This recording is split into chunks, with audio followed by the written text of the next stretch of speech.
Jeffrey Graney was 34 years old when his wife became CEO of the company they'd built together. And the first thing she did was hand him divorce papers across their kitchen table, like he was a stranger she couldn't wait to forget. "Sign these," Jennifer said, her voice cold and clinical. The same voice that used to whisper loving words in the dark now sounded like she was terminating an underperforming employee. "My attorney says we can have this done in 60 days if you don't fight it." Jeffrey looked down at the documents, his hands trembling slightly. 15 years of marriage reduced to legal terminology and asset divisions. Outside their downtown Seattle penthouse windows, the city lights blurred through the November rain, and he felt something shift inside him. Not sadness, not anymore. Something else entirely. 60 days, he repeated slowly, his voice barely above a whisper. "Don't make this difficult, Jeffrey." Jennifer didn't even look up from her phone. Her freshly manicured nails, paid for with money from the company they'd built together, tapped against the screen with sharp, impatient clicks. "You'll get what's fair. The house in Bellevue, some savings. You should be grateful." What Jennifer didn't know, what she was about to discover in the most painful way possible, was that Jeffrey wasn't the nobody she'd convinced herself he was. And in exactly 60 days, her entire world would collapse in front of everyone who mattered. But that revelation was still weeks away. For now, Jeffrey sat in their kitchen, watching the woman he'd loved for 15 years treat their marriage like a corporate merger gone bad. The granite countertops gleamed under the recessed lighting, and the silence between them felt heavy enough to suffocate. "Why now?" Jeffrey finally asked, setting the papers down. His voice was steady, but his heart hammered against his ribs. "Why wait until you became CEO?" Jennifer's eyes flicked up, cold and distant. "Because I don't need you anymore." The words hung in the air like smoke. Sharp, cutting, final. She continued, her tone matter-of-fact, as if explaining a business decision to a boardroom. "Let's be honest, Jeffrey. You were helpful when we were starting out. Your technical skills got us through those early years. But Cloud Tech Solutions has grown beyond that now. Beyond you. I'm running a $50 million company, and I need a partner who matches that level. Someone sophisticated, someone who understands the world I'm operating in now." Jeffrey felt his stomach drop. He'd suspected something was wrong for months. The late nights that turned into Jennifer not coming home at all, the cold distance that had settled between them like frost, the way she'd started looking at him with something close to contempt. But hearing it said so plainly, so cruelly, felt like a punch he hadn't braced for. "Someone like Brian Montgomery?" Jeffrey asked quietly. Jennifer's expression didn't change, but her eyes flickered with something that might have been surprise. "Brian is a colleague, the CFO, that's all.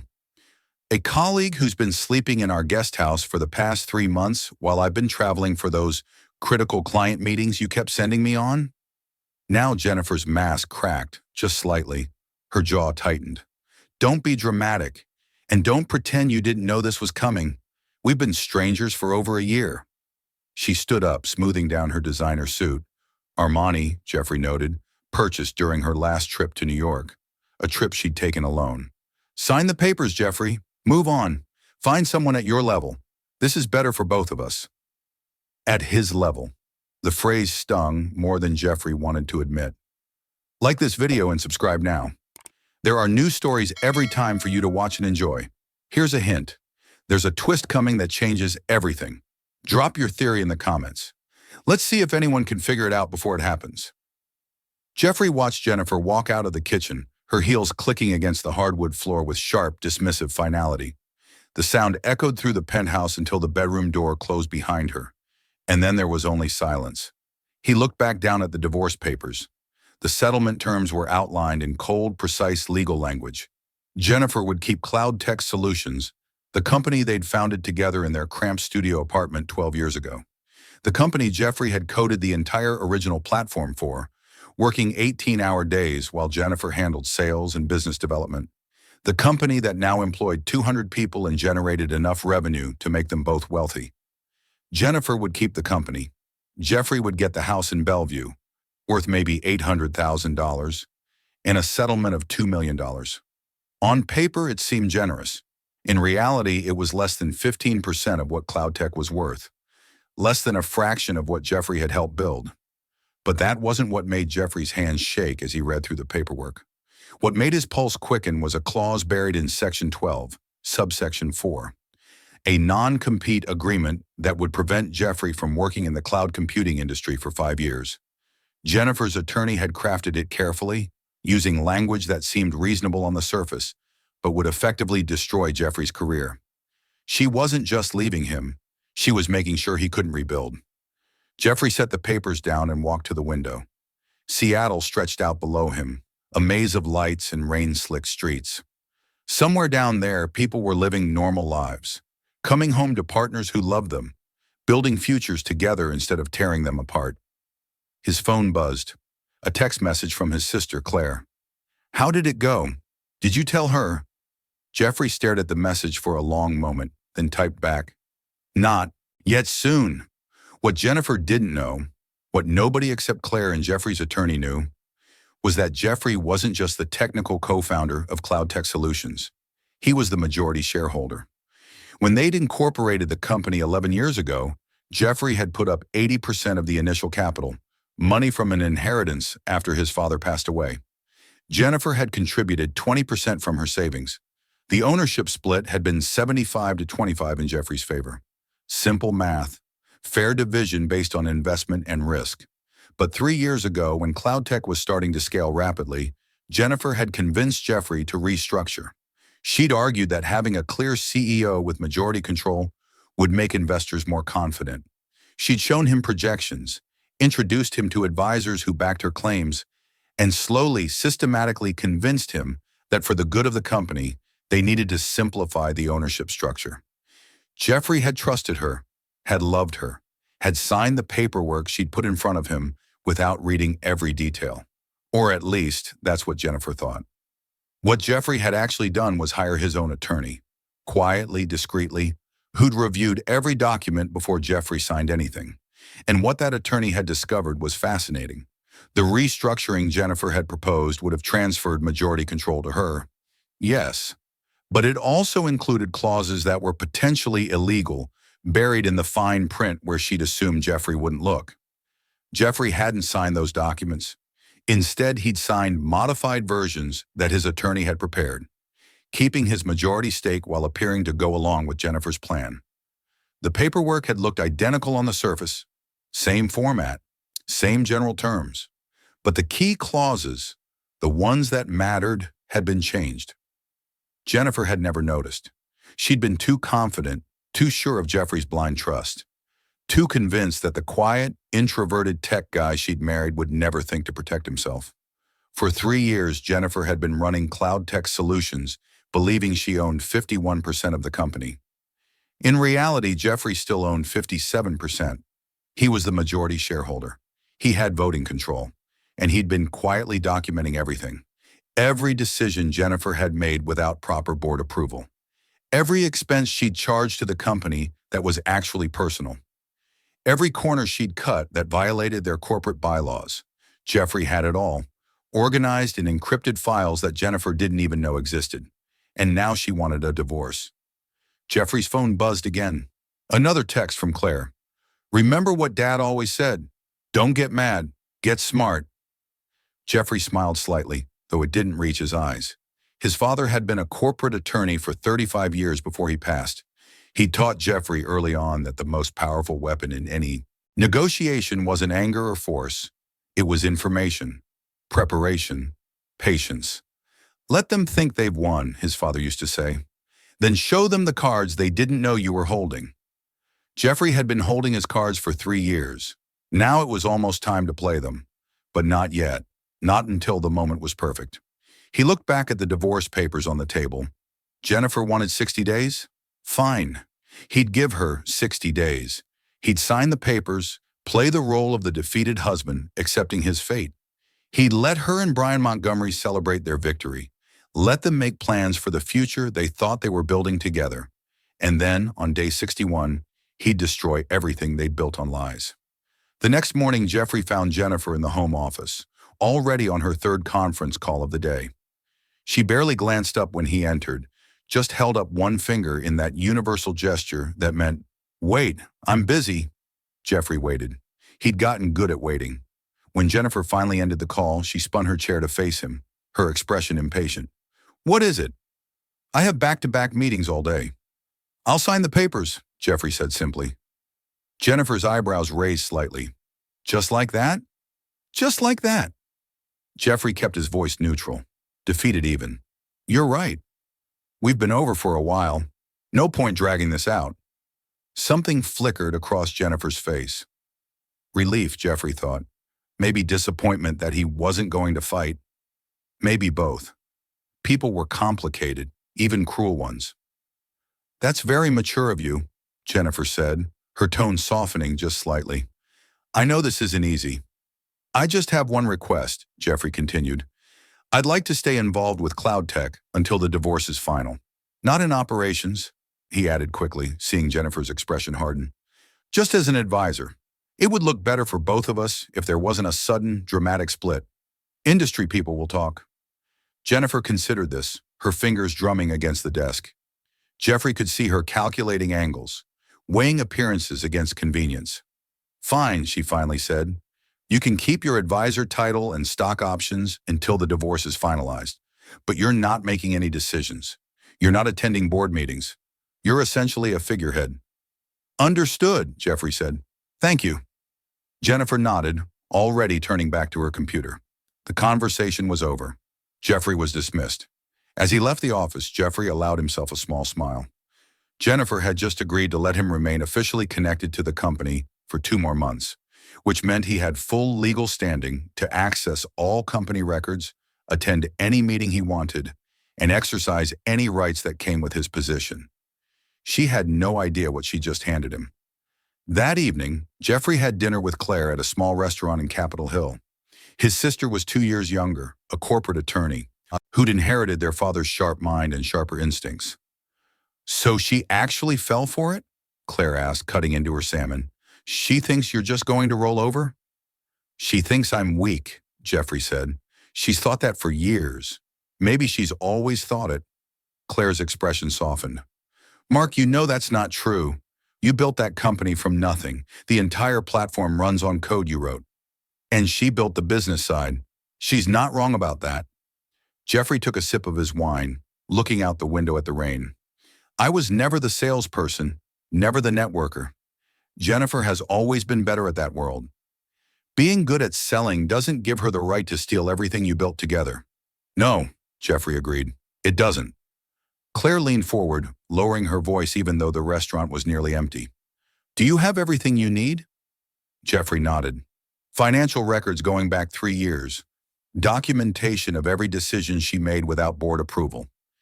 Emails proving she knew about the non-compete clause in the divorce settlement and specifically designed it to destroy my career. And, he paused, proof that she's been funneling company money to Brian Montgomery through fake consulting contracts. Claire's eyes widened. Embezzlement? Technically, yes. About $400,000 over 18 months. Brian's consulting firm doesn't actually do any work.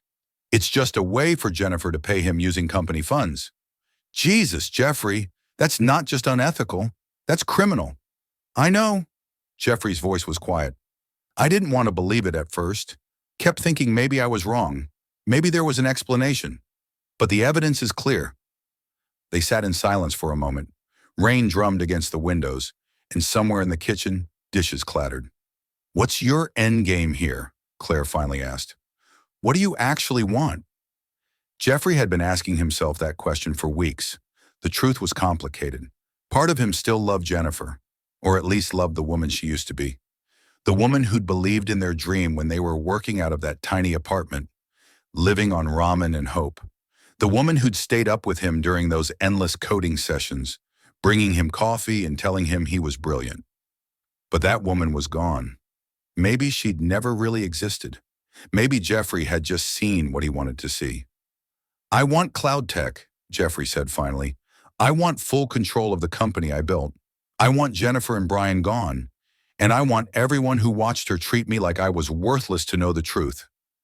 Claire studied her brother's face. This is going to be ugly, Mark. I know. Jennifer won't go quietly. She'll fight. She'll make accusations. She'll try to destroy your reputation. Let her try. Jeffrey's voice was steady. I have the truth. I have the documentation. And I have something she doesn't. What's that? Jeffrey smiled, though his eyes remained cold. Patience. Over the next 3 weeks, Jeffrey played his role perfectly. He was the quiet, defeated husband, accepting his fate with dignity. He attended a few Cloud Tech meetings as requested, sitting silently in the back, offering no opinions. He started packing up his things from the penthouse, moving them slowly to the Bellevue house that would soon be his alone. Jennifer and Brian grew bolder. Jeffrey would catch them exchanging looks across conference tables, little smiles that said they'd gotten away with something. Once he came home early and heard them laughing in the guest house. Brian's laugh deep and confident, Jennifer's bright with the kind of joy she hadn't shown Jeffrey in years. It hurt. Jeffrey wouldn't pretend it didn't. But the hurt was fuel now, driving him forward. His attorney, David Loff, no relation, though they joked about it, had everything ready. The paperwork was prepared. The evidence was organized. All they needed was the right moment. That moment came on a Friday afternoon in mid-December, exactly 45 days after Jennifer had handed Jeffrey the divorce papers. Cloud Tech Solutions was hosting its annual board meeting and holiday party. It was a big event held at an upscale hotel downtown with the board members, major investors, key employees, and various industry partners all in attendance. Jennifer had spent weeks planning it, determined to make her first board meeting as CEO a triumph. Jeffrey received his invitation like everyone else. Jennifer probably assumed he wouldn't come, that he'd stay home and avoid the awkwardness. But Jeffrey had RSVP'd yes, and he showed up in his best suit, looking calm and composed. The hotel ballroom was decorated with winter lights and subtle Cloud Tech branding. A bar in the corner served expensive wine. Servers circulated with hors d'oeuvres. Everyone who mattered in Seattle's tech scene seemed to be there. Jennifer stood near the center of the room, wearing a stunning red dress, holding court with Brian Montgomery at her side. She looked powerful, confident, successful. She saw Jeffrey enter and her expression flickered, surprise then irritation. But she was too professional to make a scene. She simply turned back to her conversation, dismissing his presence. Jeffrey found Claire near the bar. His sister was there as his attorney, perfectly legitimate for the company's majority shareholder to have legal representation at a board meeting. Ready? Claire asked quietly. Jeffrey looked across the room at Jennifer, at Brian, at all the people who'd watched Jennifer treat him like he was insignificant, who'd probably gossiped about how the CEO's husband couldn't keep up with her success. Ready, Jeffrey said. The formal board meeting was scheduled to start in 30 minutes, but it wouldn't go the way Jennifer had planned, not even close. Because Jeffrey Graney was about to remind everyone in that room exactly who built Cloud Tech Solutions, and exactly who had the power to tear it all down. The board meeting began at 7 o'clock sharp. Jennifer stood at the front of the conference room adjacent to the ballroom, her presentation slides glowing behind her on the massive screen. She looked every inch the confident CEO, shoulders back, voice strong, commanding the room with practiced ease. Jeffrey sat in the back row, Claire beside him. The other board members, 5 in total, occupied the front seats. Brian Montgomery sat to Jennifer's right, his posture casual but his eyes alert. He'd grown comfortable in these spaces, Jeffrey noted, comfortable with Jennifer's power, comfortable thinking he'd won. As you can see from Q4 projections, Jennifer was saying, clicking through slides that showed Cloud Tech's impressive growth trajectory, we're positioned for a breakthrough year. The enterprise clients we've secured in the past quarter alone represent a 42% revenue increase. Murmurs of approval rippled through the room. Jennifer smiled, feeding off the energy. And I want to thank our CFO, Brian Montgomery, for his invaluable contribution to these negotiations. Jennifer gestured toward Brian. His financial strategies have been instrumental. Brian nodded, accepting the praise with practiced humility that made Jeffrey's stomach turn. Those financial strategies included embezzling $400,000, but nobody in this room knew that. Not yet. Jennifer continued for another 20 minutes, outlining expansion plans, hiring projections, and potential acquisition targets. She was good at this, Jeffrey had to admit. She painted a vision that made everyone want to buy in, want to be part of CloudTech's future. Finally, she reached the last slide. Before we wrap up the formal portion, I want to address a personal matter. As many of you know, Jeffrey Graney and I are divorcing. The room went quiet. Jeffrey felt eyes shift toward him, curious and uncomfortable. This is obviously difficult, Jennifer continued, her voice taking on a softer, more vulnerable tone. But I want to assure everyone that this personal change won't affect CloudTech's operations. Jeffrey will be transitioning out of his advisory role, and we'll be moving forward with a clean separation of personal and professional interests. She paused, and Jeffrey saw something flicker in her expression. Sadness? Guilt? Or just a well-practiced simulation of both? I'll always be grateful for Jeffrey's early contributions to CloudTech, Jennifer said. He was essential in those founding years. But companies evolve, and so do people. I think we can all agree that CloudTech's future is bright, and that requires leadership that matches our ambitions. The subtext was clear. Jeffrey was the past. Jennifer was the future. Several board members nodded sympathetically. Jeffrey recognized the look. They'd bought Jennifer's narrative completely. The brilliant CEO who'd outgrown her husband. The woman who'd carried the company on her back while Jeffrey had simply written code.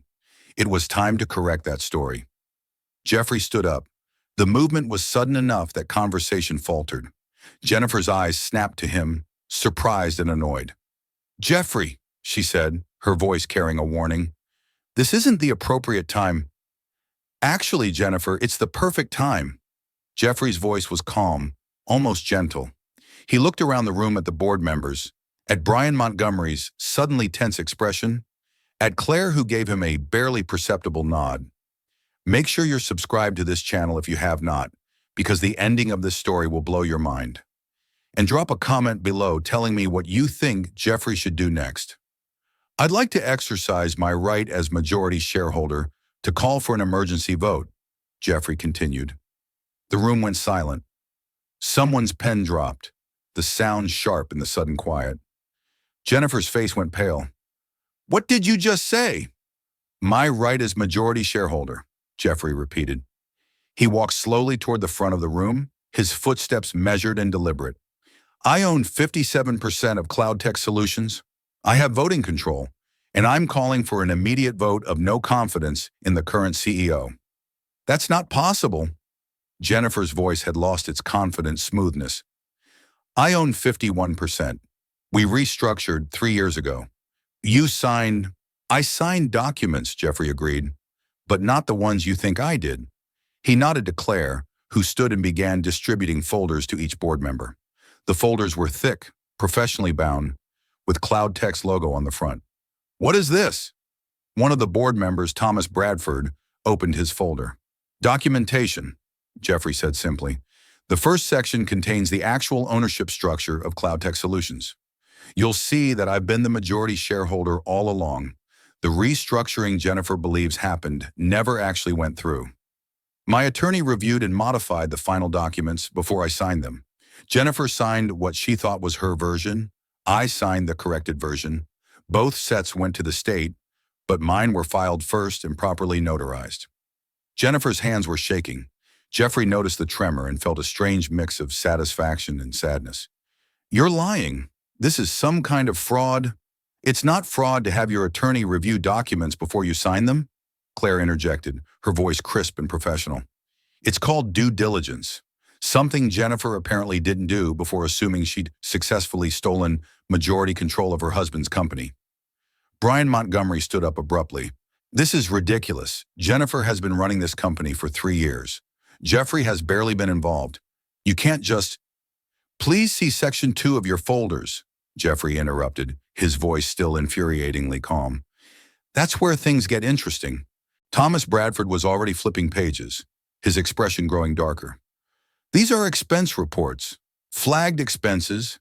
This consulting contract with... He looked up sharply at Brian. With Montgomery Financial Consulting. $8,000 a month for 18 months. That's a legitimate business expense, Brian said, but his voice had lost its confidence. I provide financial advisory services. Do you?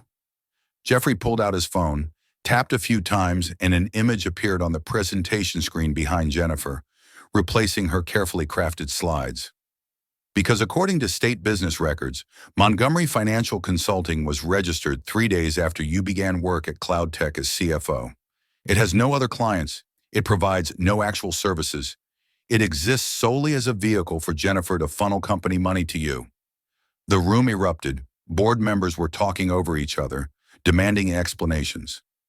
Jennifer was saying something about misunderstandings and accounting errors, but her voice sounded hollow, desperate. Jeffrey pulled up another image. Bank statements, transfer records, emails, each one more damning than the last. Section 3 documents every financial decision Jennifer made without proper board approval over the past 3 years. Jeffrey continued, she's violated our corporate bylaws 47 times. She's made unauthorized expenditures totaling over $2 million, and she's been using company resources to pay her, he paused, letting the word hang, boyfriend. This is a setup, Jennifer said, but her voice cracked. Jeffrey is trying to sabotage me because I asked for a divorce. This is revenge. No, Jeffrey said quietly. This is justice. There's a difference. He turned to address the board directly. I didn't want to do this publicly. I hoped we could resolve this quietly after the divorce.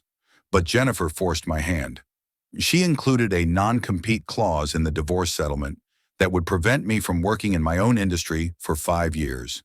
Not because it was necessary for any legitimate reason, but because she wanted to make sure I couldn't rebuild after she took everything I'd helped create. He pulled up one more document on the screen, an email from Jennifer to her divorce attorney. Make sure the non-compete is ironclad.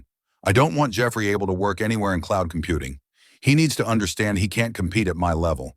This is as much about sending a message as protecting cloud tech. The cruelty of the words hung in the air. Several board members looked away, uncomfortable. Thomas Bradford's expression had turned to disgust. You wanted to destroy me, Jeffrey said, looking directly at Jennifer. Not for any business reason, not to protect the company, just because you could, because you thought I was weak, thought I would just accept whatever you decided to give me. Jennifer's face was a mask of shock and fury. You had no right to access my private communications. I had every right, Claire interrupted. As majority shareholder, Jeffrey has access to all company communications, including those sent from company email accounts, which you used for personal matters repeatedly, including coordinating your affair with Mr. Montgomery. Brian had gone completely still, his face ashen. He looked like he wanted to sink through the floor. I move to vote, Jeffrey said formally. All those in favor of removing Jennifer Graney as CEO of Cloud Tech Solutions, effective immediately? For a long moment, nobody moved. The board members looked at each other, at the documentation in front of them, at Jennifer's stricken face. Then Thomas Bradford raised his hand. I vote yes. Another hand went up, then another. Within seconds, all 5 board members had voted to remove Jennifer. She stood there frozen as the reality crashed over her. Everything she'd built her identity around, the CEO title, the power, the respect, was being stripped away in front of everyone who mattered. This isn't over, she said, but her voice shook. I'll fight this. I'll sue. You'll do what exactly? Jeffrey asked. Sue me for exercising my legal rights as majority shareholder? Sue the board for voting to remove a CEO who violated corporate bylaws dozens of times? You're welcome to try, Jennifer. I have 3 years of documentation. Take me to court. I'll win. The silence that followed was absolute. Jeffrey could hear his own heartbeat, could feel every eye in the room fixed on the scene unfolding. Jennifer's chest was rising and falling rapidly, her face flushed with humiliation and rage. She looked at Brian, who wouldn't meet her eyes, looked at the board members, who were carefully studying their folders, looked finally at Jeffrey, and he saw the moment she truly understood what had happened. She'd underestimated him, completely, totally, and it was going to cost her everything. Get out, Jennifer said, her voice barely a whisper. Both of you, get out of my company.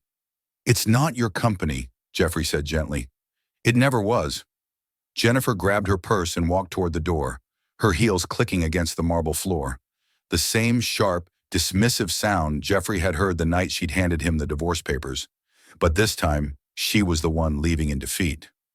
Brian followed her, moving quickly, not looking back. The door closed behind them, and the room slowly came back to life. Board members were murmuring, some looking shaken, others impressed. Thomas Bradford approached Jeffrey. "That was—" He struggled for words. "I'm not sure what I just witnessed." "Justice," Claire said quietly. Thomas nodded slowly. "I suppose it was. Jeffrey, I apologize. We should have been paying closer attention to company operations. This should never have gotten this far." "It's not your fault," Jeffrey said. "Jennifer was very good at appearing competent. The problems were deliberately hidden." "What happens now?" another board member asked. "Does the company have a CEO?" Jeffrey looked around the room. These were people who'd built their careers on judging leadership, on understanding organizational dynamics. They just watched him dismantle Jennifer's facade with patience and precision. They knew what came next. "I'll take over as CEO," Jeffrey said, "effective immediately. We'll need to do some damage control, repair relationships with clients who might have questions, and conduct a full financial audit. But Cloud Tech will survive this. We'll be stronger for it." Thomas extended his hand. "I think that's the right call." They shook hands, and Jeffrey felt something settle in his chest. Relief, maybe, or vindication, or just the satisfaction of being seen accurately for the first time in years. The formal meeting adjourned, and people began filing out toward the holiday party still happening in the ballroom. Claire pulled Jeffrey aside. "How do you feel?" she asked. Jeffrey considered the question. Tired, sad, relieved, angry, all of it at once. "That's reasonable." Claire squeezed his shoulder. "You did the right thing, Mark. You know that, right?" "I know I did the legal thing," Jeffrey said. "Whether it was the right thing, I guess time will tell." They walked back into the ballroom together. The party was still going, though word had clearly spread. People were clustered in small groups, whispering, casting curious glances at Jeffrey. Some looked sympathetic, some looked impressed. A few looked wary, probably wondering what Jeffrey knew about their own dealings with the company. Jeffrey found a quiet corner and pulled out his phone. He had dozens of messages. News traveled fast in Seattle's tech scene, but one message caught his attention. It was from an unknown number. "Well played, Mr. Graney. If you ever need legal counsel for the inevitable lawsuit Jennifer will file, call me. David Park, Harrison and Park LLP." Jeffrey smiled slightly. The vultures were already circling, smelling blood in the water. Jennifer would indeed sue. She'd fight this with everything she had. But Jeffrey had fought his battle already, in silence and shadow, for 3 years. Whatever came next, he was ready. He was about to put his phone away when it rang. Jennifer's name flashed on the screen. Jeffrey hesitated, then answered. "Jennifer." "How long?" Her voice was ragged, stripped of all its usual confidence. "How long have you known?" "About the ownership structure? 3 years. About you and Brian? About 18 months. About the embezzlement? About a year." A sharp intake of breath. "You've just been watching? Waiting?" "Yes." "Why?" The word came out as almost a sob. "Why didn't you just confront me? Why did you have to destroy me in front of everyone?" Jeffrey looked across the ballroom at all the people who'd watched Jennifer treat him like he was worthless, who'd seen her parade Brian around like a trophy, who'd heard her casual cruelty and said nothing. "Because," Jeffrey said quietly, "you didn't just want to leave me. You wanted to destroy me. The non-compete clause, Jennifer. You wanted to make sure I couldn't rebuild, that I couldn't compete. You wanted me to know I'd lost everything while you won everything. So I let you think you had won, and then I showed you what losing actually looks like." Silence on the other end. Then, "I loved you once." "I know," Jeffrey said. "I loved you too. But love doesn't excuse what you did." "What happens now?" "Now you face the consequences. The board will likely recommend we file charges for the embezzlement. The divorce will proceed, but on very different terms. And you'll need to find a new career, because you'll never work in this industry again. Not after tonight." Another long silence. Then Jennifer hung up without another word. Jeffrey stood there in the middle of the party, holding his silent phone, feeling the weight of everything that had happened. He'd won. Decisively. Completely. So why did he still feel hollow? Claire appeared at his elbow with 2 glasses of wine. "Drink," she commanded. Jeffrey took the glass and drank. The wine was expensive, probably something Jennifer had selected for the party. He wondered if she'd thought about this moment when she'd ordered it, imagined herself celebrating her triumph as CEO while Jeffrey sat at home alone. The universe had a sense of irony, apparently.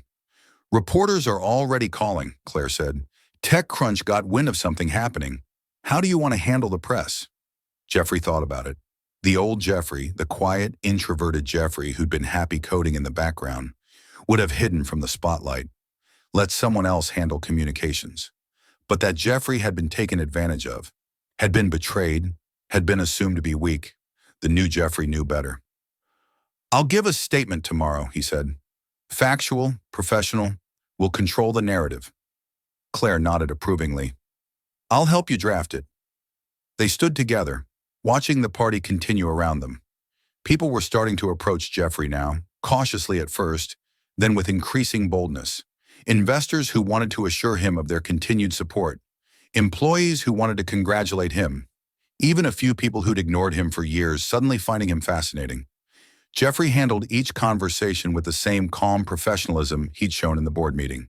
He answered questions, made reassuring statements about CloudTech's future, accepted congratulations with grace. But inside, part of him was still in that kitchen, watching Jennifer hand him divorce papers with contempt in her eyes. Part of him was still the husband who'd been betrayed, the partner who'd been stolen from, the man who'd been told he wasn't enough. Victory tasted sweeter than he'd expected, but it also tasted like ash. Around midnight, Jeffrey finally left the hotel. The rain had stopped and Seattle's winter air was crisp and cold against his face. He walked to his car alone, his footsteps echoing in the parking garage. His phone buzzed one more time. Another unknown number. Against his better judgment, Jeffrey answered. "Mr. Graney?" A woman's voice. Professional. Familiar somehow. "This is Rebecca Morrison.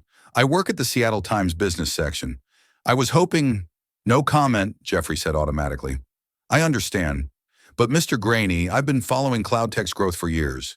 And I have to ask, did you plan this? Was this revenge?" Jeffrey paused with his hand on his car door. It was a good question. Had this been revenge? Or justice? Or just self-defense taken to its logical conclusion? "Ms. Morrison," he said finally, "I didn't plan to be betrayed. I didn't plan to discover my wife was embezzling from the company we'd built. I didn't plan for any of this. But once I knew the truth, I had a choice. I could accept the role Jennifer had written for me, the weak, disposable husband who'd served his purpose, or I could stand up for myself. I chose the latter." "So this wasn't revenge?" "No," Jeffrey said. "It was consequences. Sometimes people confuse the two." He hung up before she could ask another question. Jeffrey drove home through empty streets, his mind replaying the evening's events on an endless loop. Every moment, every expression on Jennifer's face as she realized what was happening. Every board member's vote. He'd won. But what had he actually won? Control of a company he'd have to rebuild. A reputation that would always include tonight's events. A divorce that would be even messier now. And loneliness, so much loneliness. Jeffrey pulled into the driveway of the Bellevue house, the one that was supposed to be his consolation prize. Most of his things were already here, boxes stacked in the garage waiting to be unpacked. But as he sat in the dark car, engine cooling and ticking in the silence, Jeffrey realized something. He didn't want this house, didn't want the life Jennifer had tried to force him into, didn't want to be defined by what he'd lost or what he'd won. He wanted to build something new, something authentic. Tomorrow he'd meet with the board, start the audit, begin the process of healing CloudTech and turning it into the company it should have been all along. But tonight, Jeffrey just sat in the darkness and let himself feel everything. The hurt, the anger, the vindication, the emptiness. He'd won the battle. Now came the harder part, figuring out what came after victory. His phone buzzed one last time. A text from Claire. "Proud of you, little brother.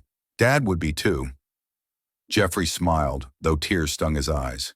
His father had taught him patience, strategy, the importance of playing the long game. Jeffrey had learned those lessons well, but there was one more lesson his father had tried to teach him, one Jeffrey hadn't understood until tonight. Winning isn't the hard part. Son, it's knowing what you're actually fighting for. Jeffrey finally understood. He'd thought he was fighting for justice, for vindication, for the company he'd built. But really, he'd been fighting for something simpler, more fundamental. He'd been fighting for the right to be seen as he actually was. Not as Jennifer's accessory, not as the technical guy who'd served his purpose, but as Jeffrey Graney, capable, intelligent, worthy of respect. He'd won that fight. Now he just had to figure out what to do with the victory. Monday morning arrived with surprising normalcy. Jeffrey woke up in the Bellevue house, made coffee in a kitchen that still felt temporary, and dressed for work like this was any other day. Except, of course, it wasn't.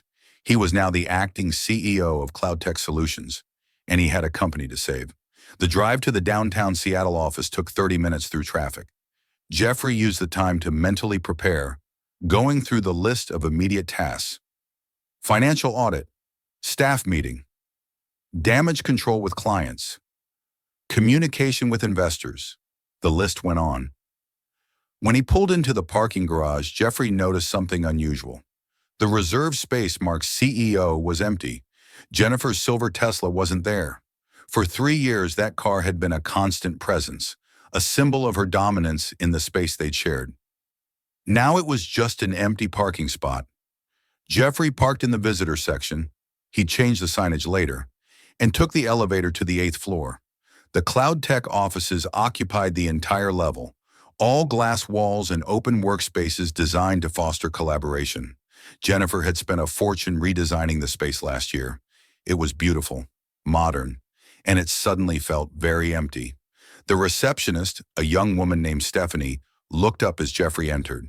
Her eyes widened with recognition and something that might have been awe. Mr. Graney, good morning. Welcome. Good morning, Stephanie. Jeffrey gave her what he hoped was a reassuring smile. Is the senior staff assembled in the conference room? Yes, sir. They've been waiting since 8. Jeffrey checked his watch. 8:15. He deliberately arrived late, let them wait just long enough to feel the weight of what was happening. The conference room fell silent when Jeffrey entered. 6 faces looked up at him. The heads of engineering, sales, marketing, operations, HR, and legal. These were the people who'd worked most closely with Jennifer. Some looked curious, others looked worried. All of them looked uncertain. Good morning, Jeffrey said, taking the seat at the head of the table. Jennifer's seat. I'm sure you all have questions. Let me start by being direct. Jennifer Graney is no longer CEO of CloudTech Solutions. I've assumed that role effective immediately. This change is permanent, not temporary. Sarah Kim, the head of HR, cleared her throat. With all respect, Mr. Graney, can you tell us what happened? The rumors flying around are varied. I imagine they are. Jeffrey pulled out his tablet and brought up a document. Here's what I can tell you. An emergency board vote was held Friday evening.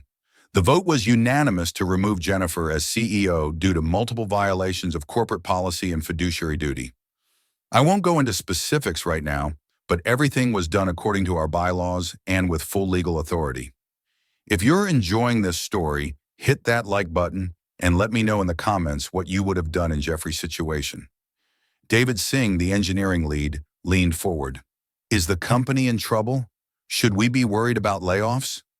The company is not in trouble, Jeffrey assured him. Our technology is solid, our clients are happy, and our financials are strong. What we do need is a complete audit to ensure everything is above board going forward. There will be changes, yes, but CloudTech isn't going anywhere. What about Brian Montgomery? This from Janet Torres, the head of sales. Is he still CFO?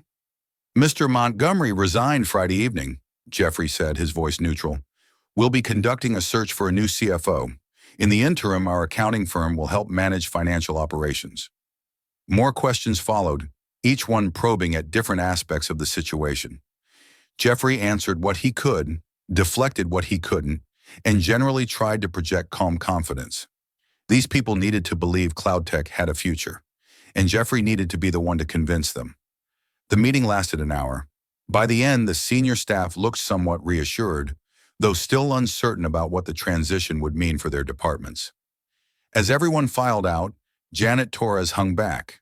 She was in her 50s, a veteran of Seattle's tech scene who joined Cloud Tech 2 years ago. She closed the conference room door. "Can I speak honestly?" Janet asked. "Please." "A lot of us saw what Jennifer was doing to you, the way she treated you at company events, the dismissive comments, the way she'd roll her eyes when you tried to contribute to discussions." Janet's expression was serious. "Some of us thought it was wrong, but nobody said anything because, well, she was the CEO. Jeffrey felt something twist in his chest. They'd known, they'd seen, and they'd said nothing. "I don't blame anyone for staying quiet," Jeffrey said, though he wasn't entirely sure that was true. "People need their jobs." "Maybe," Janet said, "but I want you to know. I'm glad you're in charge now. Jennifer was brilliant at sales, I won't take that from her. But she'd become ruthless, started treating people as disposable. The culture here was getting toxic." She paused. "You might not believe this, but people are relieved." After Janet left, Jeffrey sat alone in the conference room for a few minutes. He'd been so focused on Jennifer's betrayal of him personally that he hadn't fully considered how her behavior had affected the entire company. How many other people had she treated poorly? How many employees had felt the same casual cruelty Jeffrey had experienced? His phone rang, an unknown number again, but Jeffrey was getting used to that. Jeffrey Graney. "Mr. Graney, this is Diane Pasternak from the Washington State Attorney General's office." Jeffrey's stomach dropped. "How can I help you, Ms. Pasternak? We've received information regarding possible financial irregularities at Cloud Tech Solutions, specifically allegations of embezzlement and misuse of corporate funds. I'm calling to request your cooperation with an investigation." So it had begun. Someone, probably one of the board members, had filed a formal complaint. The legal machinery was grinding into motion. "I'm happy to cooperate fully," Jeffrey said. "In fact, I've been compiling evidence for the past year. I can provide you with complete documentation." There was a pause. "You've been investigating internally?" "I discovered the irregularities about a year ago. I documented everything while deciding how to proceed." "I see." Diane Pasternak's voice had shifted from official to interested. "Mr. Graney, would you be available to meet this week? I think we should discuss this in detail." They scheduled a meeting for Wednesday afternoon. After hanging up, Jeffrey sat back in his chair and rubbed his eyes. Jennifer wasn't just losing her job. She was potentially facing criminal charges. Part of him felt vindicated, but another part, the part that had loved her for 15 years, just felt sad. The rest of Monday was consumed with meetings, emails, and phone calls. Clients wanted reassurance. Investors wanted explanations. Employees wanted to know if their jobs were secure. Jeffrey handled each conversation with the same patient professionalism, slowly building confidence that Cloud Tech would survive its sudden leadership change. By 5 o'clock, Jeffrey was exhausted. He was preparing to leave when Stephanie called from reception. "Mr. Graney, there's someone here to see you. She doesn't have an appointment, but she says it's urgent." "Who is it?" He paused. "Jennifer Graney." Jeffrey's first instinct was to refuse, but curiosity and perhaps some lingering sense of obligation made him agree. "Send her to my office." He waited, standing by the window that looked out over Seattle's downtown. The city stretched below, lights beginning to flicker on as evening approached. In the reflection, Jeffrey saw the office door open behind him. Jennifer looked terrible.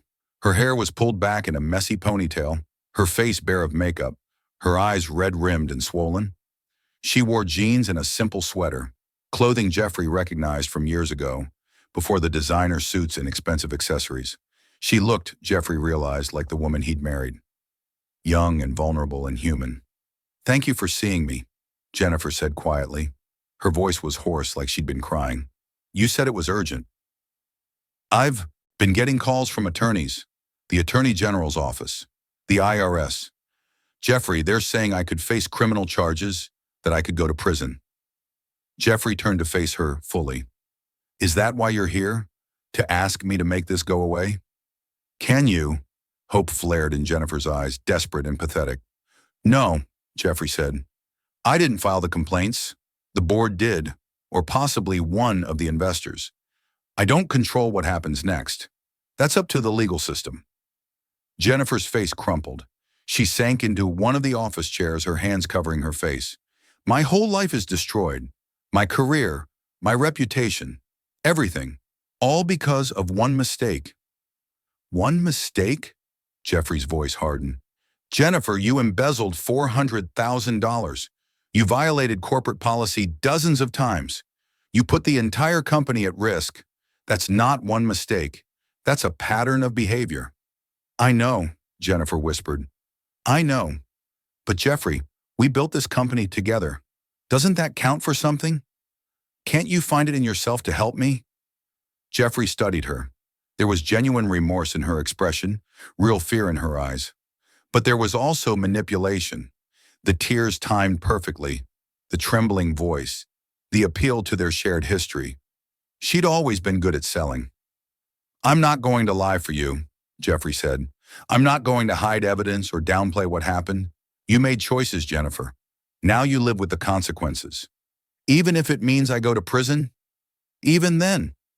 Jennifer looked up at him, and for a moment Jeffrey saw real hatred flash across her face. Then it was gone, replaced by resignation. I never meant to hurt you, she said. I know you don't believe that, but it's true. Somewhere along the way, I stopped seeing you as a partner, started seeing you as an obstacle. And once I started thinking that way, it became easy to justify everything else. Why are you telling me this? Because you deserve to know. Jennifer stood up, wiping her eyes. And because I need you to understand that I didn't start out wanting to destroy you. I just got lost somewhere, got caught up in power and success, and forgot what actually mattered. She walked toward the door, then paused. For what it's worth, I'm sorry. I know that doesn't fix anything, but I am. After she left, Jeffrey stood alone in his office for a long time. The sky outside had darkened fully, and the city lights glittered like scattered diamonds. Jennifer's apology had felt genuine, but did that change anything? Did remorse excuse betrayal? Did understanding someone's motivations mean forgiving their actions? Jeffrey didn't know. He was too tired to know. The next few weeks blurred together in a haze of work. Jeffrey threw himself into rebuilding cloud tech, meeting with every department, reviewing every process, slowly reshaping the company into something that reflected his values instead of Jennifer's. The media attention was intense at first. Tech blogs ran stories about the dramatic boardroom confrontation. Business publications analyzed the legal implications. A few sympathetic pieces appeared defending Jennifer, painting Jeffrey as a vindictive ex-husband. More pieces praised his patience and strategic thinking. Jeffrey ignored most of it. He'd said what he needed to say in one carefully crafted statement. Everything else was noise. The Attorney General's investigation moved forward. Jeffrey met with Diane Pasternak twice, providing detailed documentation of every financial irregularity he discovered. The evidence was damning. Jennifer would likely face charges. Brian Montgomery had vanished entirely. His LinkedIn profile disappeared. His phone went straight to voicemail. According to Claire's sources, he'd moved to Portland and was working at a small accounting firm under a different name. Jennifer, to her credit, didn't run. She hired a criminal defense attorney and prepared to face whatever consequences were coming. A month after the board meeting, Jeffrey sat in his apartment. He'd sold the Bellevue house and bought something smaller, simpler, reviewing the company's quarterly report. Cloud tech had actually grown during the transition. Clients appreciated the transparency. Employees responded to the improved culture. The numbers were strong. His phone rang, not unknown this time. He recognized the number as Claire's. Hey, he answered. Are you sitting down? Claire asked. Should I be? Jennifer took a plea deal. She's pleading guilty to embezzlement and financial fraud. In exchange for cooperation and full restitution, the prosecution is recommending 2 years in prison with possibility of parole after 18 months. Jeffrey processed this. When? Sentencing is next month. She wanted me to tell you that she won't fight the divorce anymore. She's agreeing to all your terms. She'll sign whatever you want. Does she need money? Jeffrey found himself asking. Mark, does she? a sigh. Her legal fees have cleaned her out. She's broke. Her parents are helping, but they're retired and don't have much to spare. Jeffrey thought about the young woman he'd married, the one who'd believed in their dream, who'd stayed up late helping him debug code even though she didn't understand programming, who'd held his hand at his father's funeral and promised they'd build something beautiful together. That woman and this woman were the same person, somehow. "Tell her I'll pay for a good defense attorney," Jeffrey said, "not to get the charges dropped, but to make sure she gets fair representation." "Jeffrey, you don't have to.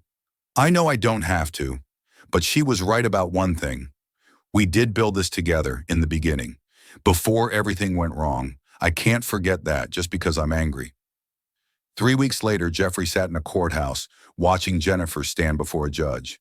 She looked small in her conservative suit, her hair pulled back, her face carefully neutral. The judge reviewed the plea agreement, asked Jennifer if she understood the terms, confirmed she was entering the plea voluntarily. Jennifer answered each question in a quiet, steady voice. "Ms. Graney," the judge said finally, "do you have anything you'd like to say before I pronounce sentence?" Jennifer looked down at her hands. Then she looked up and her eyes found Jeffrey in the gallery. "I'd like to apologize," she said, "to the people I hurt, to the company I damaged, and especially to my husband, my ex-husband, who I betrayed in the worst ways possible. I don't expect forgiveness. I just want you all to know that I understand what I did was wrong, deeply wrong, and I'll spend the rest of my life trying to be better than I was." The judge nodded. "Ms. Graney, I hereby sentence you to 24 months in a federal correctional facility with eligibility for parole after 18 months served. You're also ordered to pay full restitution to Cloud Tech Solutions and will be barred from serving as an officer or director of any publicly traded company for 10 years. The gavel came down. Jennifer closed her eyes briefly, then opened them and nodded. She'd known this was coming, had prepared for it. As the bailiffs led her away, Jennifer looked back one more time at Jeffrey. She didn't smile, didn't cry, just looked at him with an expression that might have been gratitude or might have been goodbye. Then she was gone. Jeffrey left the courthouse and found Claire waiting outside. "How do you feel?" she asked. It was becoming his least favorite question, but Jeffrey tried to answer honestly. "I feel like something ended. Finally. Completely." "That's probably healthy." They walked to a nearby coffee shop, ordered expensive lattes neither of them would finish, and sat by the window watching people hurry past on the sidewalk. "What happens now?" Claire asked. Jeffrey thought about Cloud Tech, about the company he was building into something good and sustainable, about the team that was starting to trust him, about the future that suddenly seemed wide open instead of predetermined. "Now I figure out who I am when I'm not defined by her," Jeffrey said, "when I'm not the betrayed husband or the vindicated winner or the patient strategist. Just Jeffrey. Building something worth building. Sounds lonely. Maybe, for a while." Jeffrey smiled slightly. "But I've been lonely before. At least this time, I'm choosing it." 6 months later, Cloud Tech Solutions announced record profits. Jeffrey had restructured the company around sustainable growth rather than rapid expansion. Employee satisfaction was at an all-time high. 3 major clients had signed long-term contracts. Jeffrey was sitting in his office reviewing the numbers when Stephanie buzzed. "Mr. Graney, there's a call from the Federal Correctional Institution at Victorville. Someone named Jennifer Graney is asking to speak with you." Jeffrey had been expecting this call, though he wasn't sure why. "Put it through." The line clicked. Then Jennifer's voice, sounding strange and distant. "Jeffrey, hi." "Hi, Jennifer. I wasn't sure you'd take the call." "I almost didn't." A pause. In the background, Jeffrey could hear other voices, the ambient noise of a prison common area. "I wanted to tell you something. I've been thinking a lot in here, about choices and consequences and who I became. And I realized something. You showed me mercy I didn't deserve."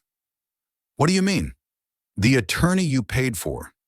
The fact that you didn't testify against me, even though you could have. The settlement terms you agreed to that left me with something to rebuild with when I get out. You could have destroyed me completely, Jeffrey, but you didn't." Jeffrey looked out his window at Seattle's skyline. I didn't do it for you, Jennifer. I did it because I needed to be able to live with myself. Revenge feels good in the moment, but it doesn't heal anything. Still, thank you. They talked for a few more minutes about nothing important. The weather, how Cloud Tech was doing, whether Jeffrey was dating anyone. He wasn't, but not for lack of interested parties. Then the automated system announced their time was up. Take care of yourself, Jeffrey, Jennifer said. You too, Jennifer. The line went dead.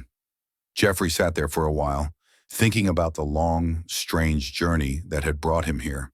From that night in the kitchen when Jennifer had handed him divorce papers, through the board meeting confrontation, to this moment of unexpected closure. He'd won. He'd gotten everything he'd fought for: control of his company, vindication of his worth, justice for the wrongs done to him. But victory, Jeffrey had learned, was more complicated than he'd expected. It wasn't pure triumph. It was mixed with loss and sadness and the recognition that winning sometimes meant everyone lost something. His father had been right. Winning wasn't the hard part. Knowing what you were actually fighting for, that was the challenge. And now finally Jeffrey knew. He'd been fighting for the right to be seen as he truly was, for the freedom to build a life on his own terms, for the peace that came from standing up for yourself without becoming the person who hurt you. He'd won those fights, and the victory, complicated and bittersweet as it was, felt real. Jeffrey turned back to his computer and opened a new document. He started typing, outlining plans for Cloud Tech's next phase: expansion into new markets, investment in employee development, partnerships that aligned with his values.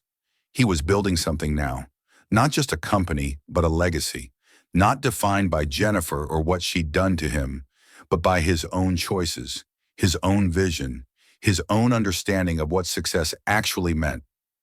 And for the first time in years, Jeffrey felt something he'd almost forgotten: hope. Not hope that everything would be perfect, not hope that there wouldn't be more challenges ahead, but hope that he was finally on a path that was authentically his own. That was enough. That was everything. If you enjoyed this story, like this video and leave a comment telling me what you thought. And if you're not already subscribed to the channel, please subscribe and hit the notification bell to get alerts for new stories like this one. Thanks for watching, and I'll see you next time.